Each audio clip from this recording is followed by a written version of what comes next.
Kenyan coast is robust with some of the most remarkable tourist attraction sites in the East African region. From the wilderness to the beaches, the 6 coastal counties have a lot to offer.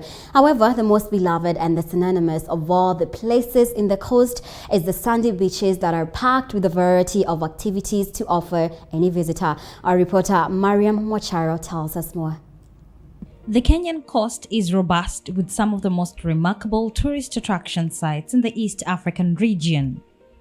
From the wilderness to the beaches, the 6 coastal counties have a lot to offer. However, the most beloved and the synonymous of all the places in the coast is the sandy beaches that are packed with a variety of activities to offer any visitor. One can choose to relax at the seashore, bask under the sun, indulge in water activities like surfing, snorkeling, swimming, deep sea diving, and more. The shores of the Kenyan coast remain the #1 attraction site to many. One major attraction offered by the waters of the Mombasa County beaches is the Mombasa Marine Park. Like any other park, it is a habitat for many different and attractive sea creatures, landscapes, and aquatic compounds that leave everyone who visits them with nostalgia and déjà vu every time they stare at the waters of the ocean. The advent of the coronavirus pandemic crippled the tourism sector at the coast.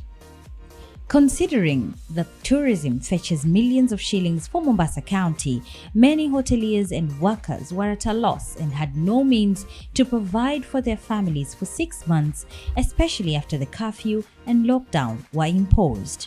Wajua ni tulipopandishwa hapa na pia tukavundiwa ni mambo ya vibanda hao wale wengine chama chetu ambao tuko pamoja nao wakavunjiwa wenye vibanda na sisi pia ofisi yetu pia ikavundwa. Iko pale karibu na ofisi ya hiyo soko la samaki. Hiyo ofisi yetu inaitwa Mboa office. Wakaivunja wao, wakaja wakaoteani watu vile hawako hapa, ndio wakaja kafanya vile wanavyotaka wao Mombasa County. Ushaona na wao walivyofanya hivi hawakutufikiria sisi wenzao kama binadamu tuna family, tunalipa manyumba. Ushaona mami, tegemeo letu sisi ni hapa. Despite the COVID-19 curve picking up again here at the coast, local tourists seem to have heeded the government's directive to promote tourism in a bid to support other Kenyans and revive the tourism sector. With that consideration, we set out to find out exactly how the Kenyan Wildlife Service, whose mandate is to conserve the marine life in the ocean, has prepared itself to revive the tourism sector in keeping with COVID-19 protocols. After a short drive towards the north coast, we arrive at the Pride Inn Shanzu, the gateway to the marine park.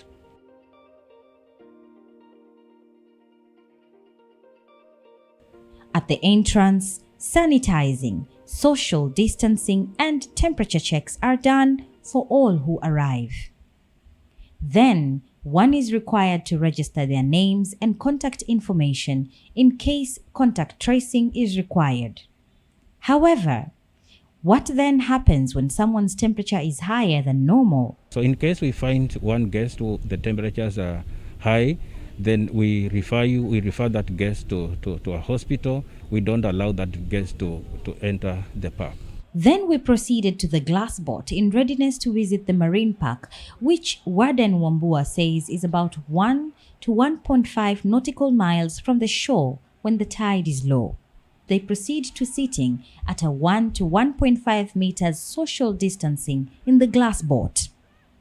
Aboard the boat are 2 specialists and professionally trained lifesavers, ready to respond to any emergencies. And then the journey begins.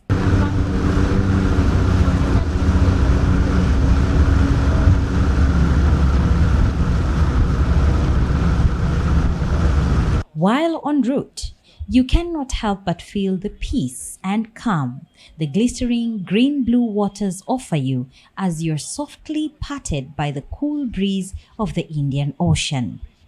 Our first destination is Paradise Island. Paradise Island is a reef where the sea moves out. Sometimes, depending on the times of the tides, it is bare for like 6 hours. So the plans, or what we're encouraging visitors to do, is to come and do reef walks. They can also do some lunches here, or even breakfast. Some of the events that can be hosted here at Paradise Island, we can have reef weddings. Like, say, if the reef will be empty or bare for like 4 to 6 hours, then somebody can come and have a reef wedding here.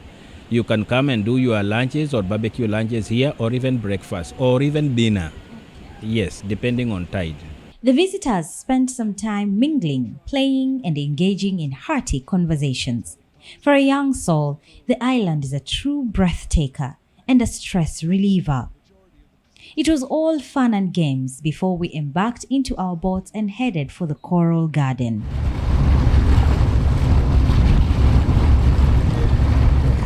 Here, the sight is so breathtakingly beautiful.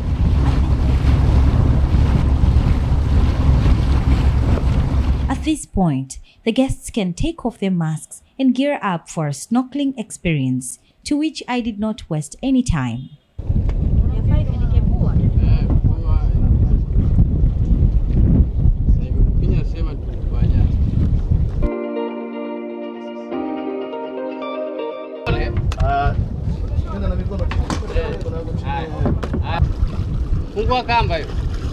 The underwater gives an experience of a lifetime. A coral garden of more than 10 different types of corals, sea vegetation, more than 200 species of fish, and more. The white underwater sand, jungle green seaweed, and the different schools of fish are uniquely found only at this point of the massive Indian Ocean. Hapa Coral Garden tuko na samaki aina nyingi, karibu ya 200 aina mbalimbali. Lakini wale vivutio zaidi hapa tuko na surgeon fish ambao Kiswahili anaitwa kangaja. Tuko na red snapper ambao sisi Waswahili wa Mombasa tunamuita kiunga. Tuko na vitatange ambao kizungu tumesema vinaitwa zebras. Hao ndio vivutio vikubwa zaidi. Haya, mbali na hapa Coral Garden tuko na diving site ambao iko nje, kama vile nilivyosema mwanzoni, nje ya reef tuko na diving sites. Zile diving sites ziko na vivutio zaidi. Tuko na corals, tuko na samaki aina mbalimbali kama tewa, papa, wale ambao wanaitwa reef sharks, wako chini ya maji, pia ukizama unaona vizuri sana. Kuna code of conduct ambayo inaelezea 1, 2, 3, usivue, uruhusiwi, usibwage takataka kwa paki, usikanyage corals na mengine mengi ambayo yanaelezea, yanawaongoza wakati wanatembelea hii hifadhi yetu. The Mombasa Marine Park provides a variety of sightseeing aquatic activities for a tourist, both local and foreign. According to the Kenya Wildlife Service Warden John Wambua, the number of local tourists are now increasing since September, despite the rise in coronavirus cases. Kenyans seem to have awoken that travel and exploration spirit and the urge to satisfy a craving to discover. It is an experience worth remembering, revisiting, and reliving. As the tourism sector looks to revamp and domestic tourism improves, Mombasa Marine Park is ready. Mariam Mwacharo, TV47, Mombasa County. Thank you, Mariam Mwacharo, for that report from Mombasa County. Thank you so much for staying with us here on TV47 on our Saturday night news. Let's take a short breather. We'll be back with more in just a moment.